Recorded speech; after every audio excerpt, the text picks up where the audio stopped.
எனக்கு ரொம்ப நாளா ஒரு சந்தேகங்கள் இருக்கு. அதாவது அரசு குடும்பத்துல இருக்கிறவங்க, ஆட்சியில இருக்கிறவங்கலாம் வந்து பாத்தீங்கன்னா, மக்கள் போடக்கூடிய விஷயங்கள் இந்த ட்வீட்டு, இந்த மீம்ஸ்லாம் பார்ப்பாங்களா? அப்படிங்கிற ஒரு சந்தேகங்கள் இருக்கு.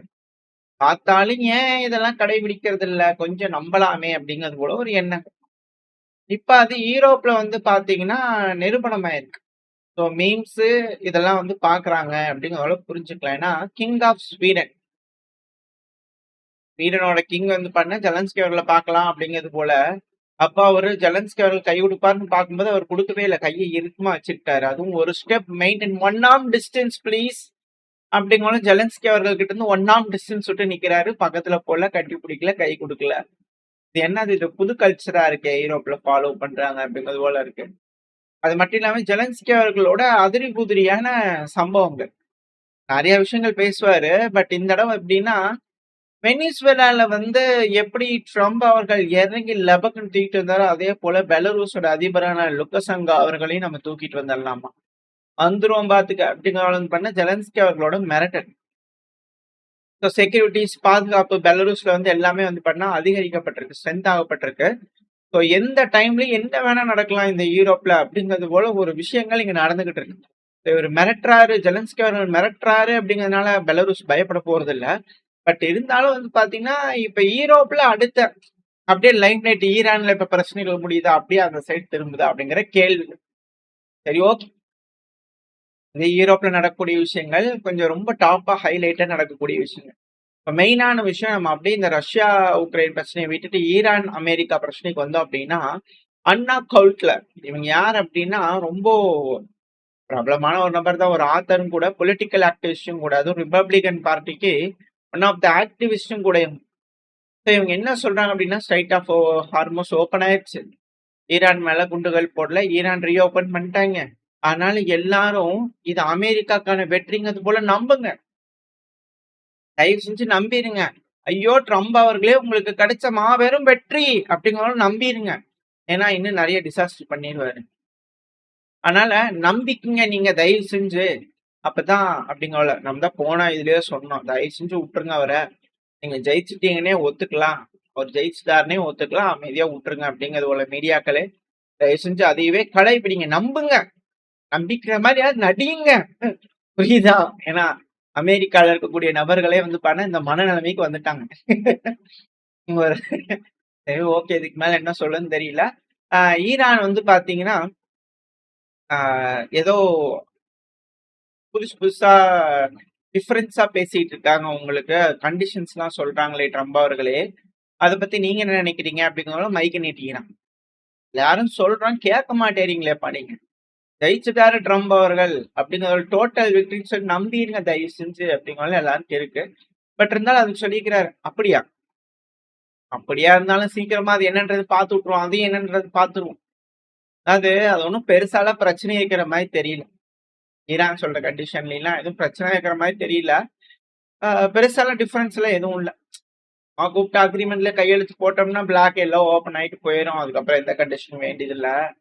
அதெல்லாம் ஒன்றும் பெருசா கண்டுக்காதீங்க அப்படிங்கிறத ட்ரம்ப் அவர்கள் கண்டுக்காம விட்டுருங்க தயவு செஞ்சு.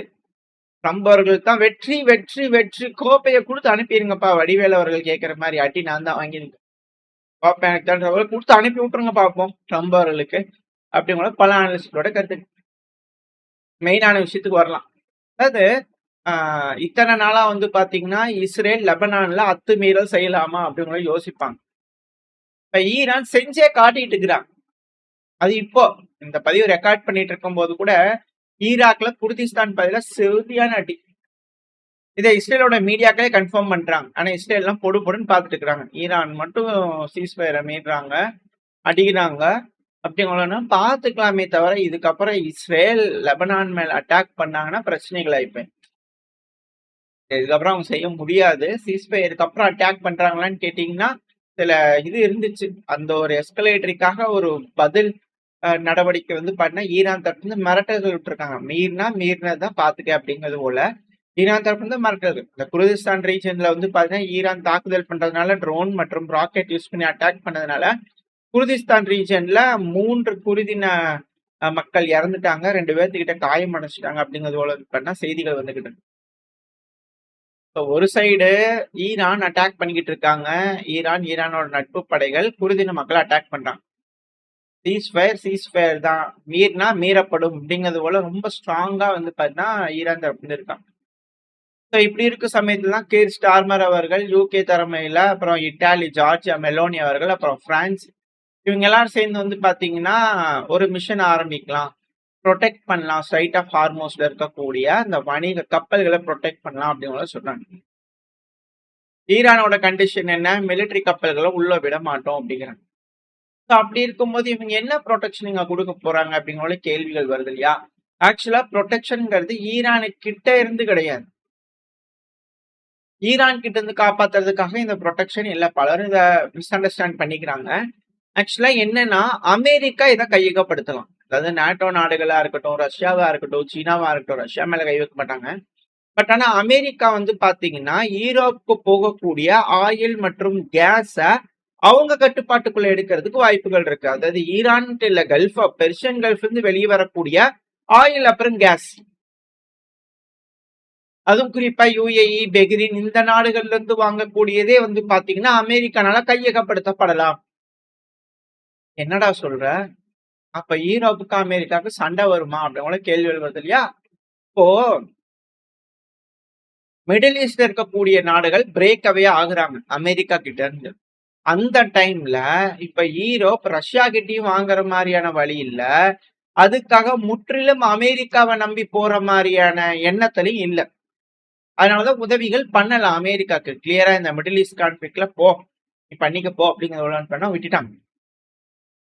இப்ப திரும்பவும் ஈரோப்புக்கு அழுத்தங்கள் கொடுத்து வழிக்கு கொண்டு வர வைக்கணும்னா அவங்களுக்கு போகக்கூடிய ஆயில் அப்புறம் கேஸ கண்ட்ரோல் பண்ணணும். சோ அதுக்காக தான் இங்க அமெரிக்கா கப்பல்களை நிப்பாட்டிக்கிறாங்களே தவிர இது ஈரானுக்கு எகெயின்ஸ்டான விஷயமே இல்லை அப்படின்னு கூட பலரோட கருத்துக்கள்.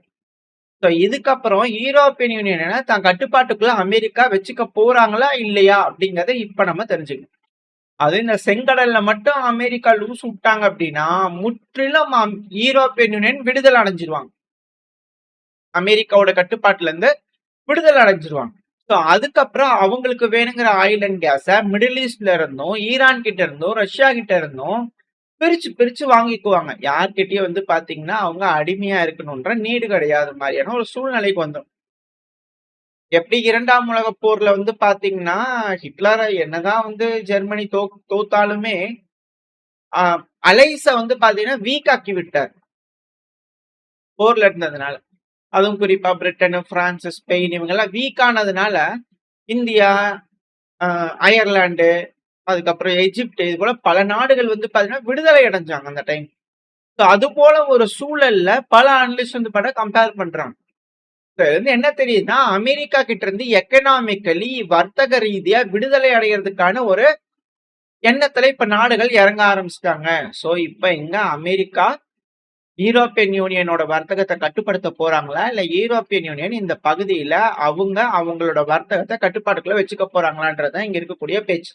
இதுக்கப்புறம் இங்க இருக்கக்கூடிய விஷயங்கள் என்ன நடக்குதுன்னு பார்க்கலாம். இதுக்கும் ஈரானுக்கு சம்மந்தம் இல்லை அப்படிங்கிற பலரோட கருத்துக்கள். ஏன்னா அமெரிக்காக்கு ஈரானுக்கு வந்து பண்ண இன்னும் அபிஷியலா ஷெட்யூல் சொல்லல, இன்னைக்கு பார்க்க போறோம் பேச போறோம்னு.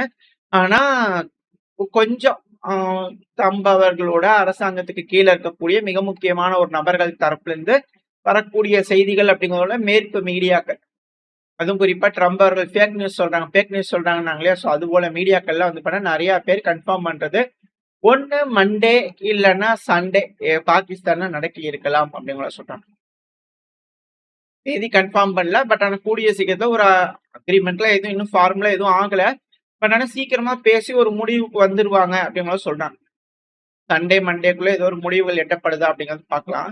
இதுல இஸ்மாயில் பேகி அவர்கள் ஈரானோட ஃபாரின் மினிஸ்டரோட ஸ்போக் பர்சன் அவர்கள் தரப்பு வந்து கிளியரா சொல்றாங்க, இதுக்கு முன்னாடி நெகோசியேஷன்ல நம்ம என்ன பேசுறோம்னா நியூக்ளியர் இஷ்யூ அப்படிங்கறத பத்தி பேசணும். ஆனா இப்பெல்லாம் நெகோசியேஷன் என்ன அப்படின்னா இந்த பிரச்சனையை முடிக்கிறதுக்கான நெகோசியேஷனா இருக்கு. ஸோ இதுல இருந்தே நீங்க புரிஞ்சுக்கோங்க, ரெஜிம் சேஞ்ச் சொன்னாங்க, மிசைல் கட்டுப்பாடு சொன்னாங்க, ராணுவ கட்டுப்பாடு சொன்னாங்க, நேவி இருக்கக்கூடாதுன்னு சொன்னாங்க. இப்ப அது போல எந்த ஒரு விஷயமே இல்லை. ஸோ நம்மளோட டேர்ம்ஸ்ல பேச்சுவார்த்தைக்கு போறோம் அப்படிங்கறதோட பார்த்தா அவர் தரப்பு வந்து திரும்பவும் உறுதிப்படுத்தி இருக்காங்க.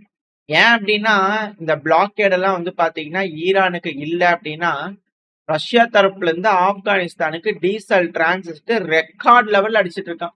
இந்த காஸ்பியன் வழியா வந்து பாத்தீங்கன்னா, சென்ட்ரல் ஏஷியன் நாடுகள் வழியா வந்து பாத்தீங்கன்னா, ரஷ்யால இருந்து ஈரான் வழியா ஆப்கானிஸ்தானுக்கு வந்து பண்ணா ரெக்கார்டு சேல் நடந்துகிட்டு இருக்கான்.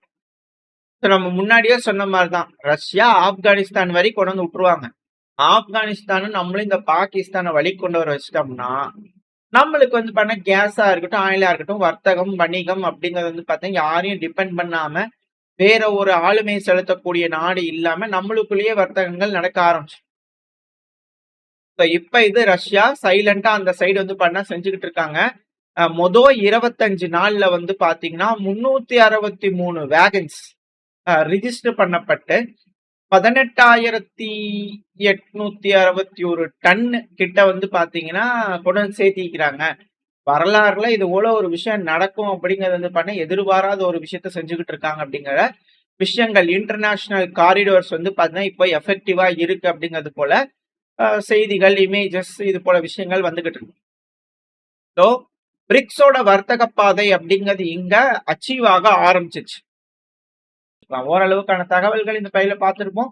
இந்த பதிவு எப்படின்னு உங்களுக்கு பிடிச்சிருக்கா? பிடிச்சுனா லைக் பண்ணிட்டு உங்க ஃப்ரெண்ட்ஸ் ஷேர் பண்ணிக்கோங்க. அது கூடவே மறக்காம நம்ம சேனலை சப்ஸ்கிரைப் பண்ணலாம். மறக்காம சப்ஸ்கிரைப் பண்ணிக்கோங்க. அப்பதான் நம்ம போடக்கூடிய வீடியோக்களை வச்சு யூடியூப் 4 பேருக்கு ப்ரொமோட் பண்ணும். உங்களோட அன்பு ஆதரவு எனக்கு எப்ப இருக்கணும் நம்பிக்கல. அடுத்த பயிலும் சந்திக்க வெரி ஸ்டே சேஃப். பை.